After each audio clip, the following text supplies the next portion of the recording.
Lord of Mysteries 2, Circle-of-Inevitability. Chapter 89, Nothing happened. The wind outside rustled, almost silent. Lumion allowed his thoughts to wander in this tranquil state as instinctive questions ran through his mind. There's still light in the corridor. Leah must be awake still, reading Aurora's book collection. Pitch darkness blankets my bedroom. Valentine should be resting in bed. I wonder what Ryan's up to. Heh, they didn't bring any alcohol on their first visit. They've no clue about Derige's customs. If the cycle lifts, Grande Sir can turn informant for Bureau 8. When the time comes, she won't fret over any investigation if she goes to try her. As for me, I needn't undergo any special tests as an informant, right? Now we've a full theory of the whole affair. The sole thing we can't be sure of is the owl and the dead warlock in the tomb's role. If they bewitched the Padre and company, causing the abnormality to achieve some goal with the 12th night ritual, why did they do nothing but monitor my progress exploring the dream ruins? Could it be that, like Madame Pualis, they await a specific time or the ritual on the 12th night, intending to complete the disrupted part? Is that why they want no changes to the loop, restarting it ahead of time? Their actions in turn prove the key to the loop lies with me. That's why they repeatedly try to confirm how far I've explored the dream ruins. If I unlock the dream's secret before the 12th night comes and master recycling the corruption, will they ignore the possibility of the cycle restarting ahead of time and attack me to hold me in custody? Yes, it's very likely they still have their memories. As all sorts of thoughts raced through his mind, Lumion suddenly heard faint commotion. Bah! It was a sheep's bleat, as if from afar. Lumion instantly thought of the three people turned sheep and shepherd Pierre Barry. Don't tell me he really wants to attack us dead of night? Lumion stood up and listened intently. Outside the window was but the wind sound through leaves and branches. No bleating. It seemed Lumion, so engrossed in his thoughts, was hallucinating. But he didn't think so because he felt slight heat in his left chest. The black thorn symbol seemed to have appeared again. This meant an invisible force closely tied to the hidden existence had quietly invaded the room. Lumion had no time to think. He rushed to the bed and shook Aurora. "Wake up! Wake up!" he shouted in a hushed voice. He instinctively worried Leah, Ryan and Valentine would sense something amiss with him. Aurora opened her eyes, her light blue eyes clearly dazed. "What time is it?" she asked in a weak voice. Obviously, she was still not fully awake. "There's a situation," Lumion said decisively before continuing. 9:30. They were one of the few families in the village with wall clocks. Aurora's eyes snapped open. She bolted upright, threw out her right hand, and massaged her temples. She had no time to consider what she might see that she shouldn't. If she couldn't pinpoint the anomaly and confirm the problem as soon as possible, she might not have to worry about seeing anything again. The dead had no need for eyes. Aurora scanned the room, her gaze darkening as if reflecting strange, indescribable lights and shadows.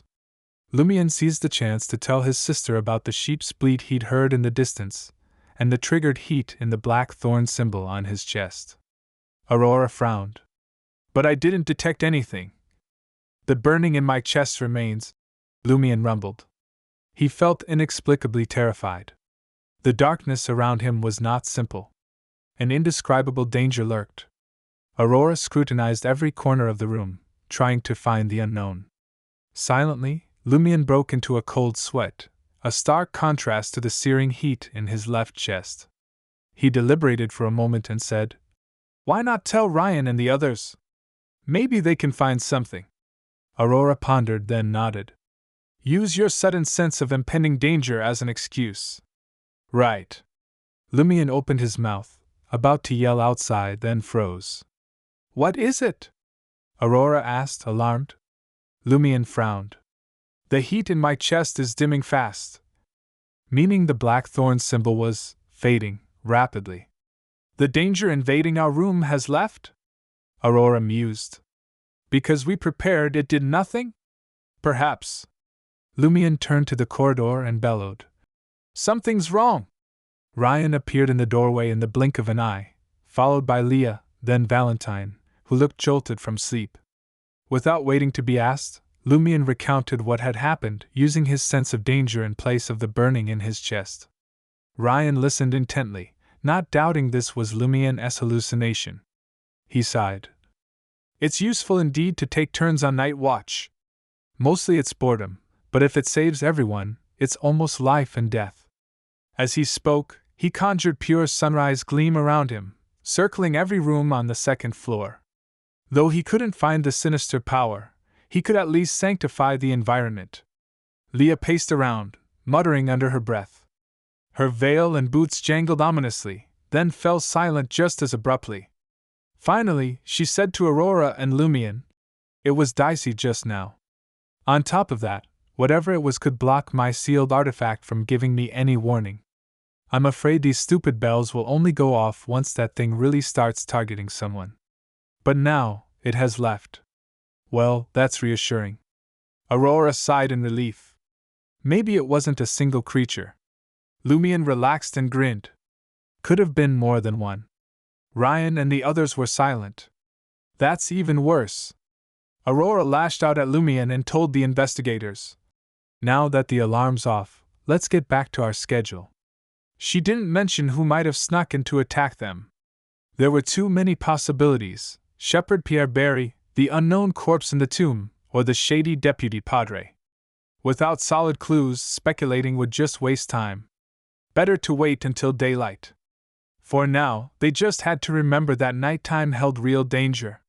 Someone was out to get them, so they'd need to stay on high alert. Once Leah and the others had gone to their rooms, Lumion glanced at the wall clock and asked Aurora, "Want to sleep in a bit more?" "No way, waking up and crashing this late sucks." Aurora stretched her arms overhead. "Ugh, just to handle emergencies, I got this dress with pockets for spell components and useful stuff. I didn't even dare roll over, scared I might stab myself. I slept like a board." As she spoke, she hopped off the bed and strode to the window. She yanked back the curtains and peered outside. Corda was silent. Many houses were still lit up. "I thought that owl would come after us for sure, but there's no sign of it out there." Aurora surveyed the area and explained to Lumion. Lumion nodded. "That was my guess too." He then leaned in and whispered everything he had figured out to his sister. "Not bad," Aurora said with a smile. "You're getting better at analyzing situations." "I've got nothing to add." She paused. "But we can't take matters into our own hands. That tomb is too dangerous." At this point, she exclaimed, "At dawn, we'll pay Madame Poilus a visit and tell her your theory. Let her know the warlock's and owl's motives might affect her escape from this time loop at that precise moment." "I'll go myself," Lumion said. He didn't want Aurora anywhere near Madame Poilus, who had designs on her. Aurora didn't argue. She only reminded him, "Watch your back. Don't piss her off or else." She eyed his abdomen meaningfully. Aurora sighed and said, "Truth is, that mysterious lady at Old Tavern is clearly stronger, but she wants nothing to do with this time loop. No way she'll help us investigate that tomb." "Yeah," Lumion agreed. He then said, "Still, I'll drop by Old Tavern tomorrow to see if I can run into her. What if she changes her mind?" "Fair enough." Aurora didn't object. They chatted in hushed tones until midnight. After Lumion relieving his post with Leah in the study, he returned to Aurora's room. He lay beside his sister, inhaling her familiar scent and sinking into the soft mattress. Sleep eluded him. "What's wrong?" Aurora asked, noticing his tenseness. "Just not used to this," Lumion said carefully. Aurora scoffed. "What happened to the bold Lumion I know?" Lumion didn't reply. Aurora exhaled slowly and smiled. "Remember when you first started tailing me? You were scared I'd slip away and refused to sleep at night. You were super vigilant." "Yeah, I do." Lumion drifted into the past. "Back then, you'd hum me a lullaby and let me doze off to the sound of your voice." As soon as the words left his lips, a familiar melody reached his ears. Light and soothing, it calmed his body and mind. Leaning against the bed, Aurora gazed into the deep crimson dark before her. She hummed the lullaby from her hometown, soft and wistful. It was a song their mother had crooned when Aurora was just a kid, coaxing her to sleep. Go to sleep, go to sleep. Lost in the gentle tune, Lumion gradually unwound and slipped under. Lumion woke up amidst a faint gray fog. He scoped the room and realized that he wasn't in his sister's room. He was still in his own room.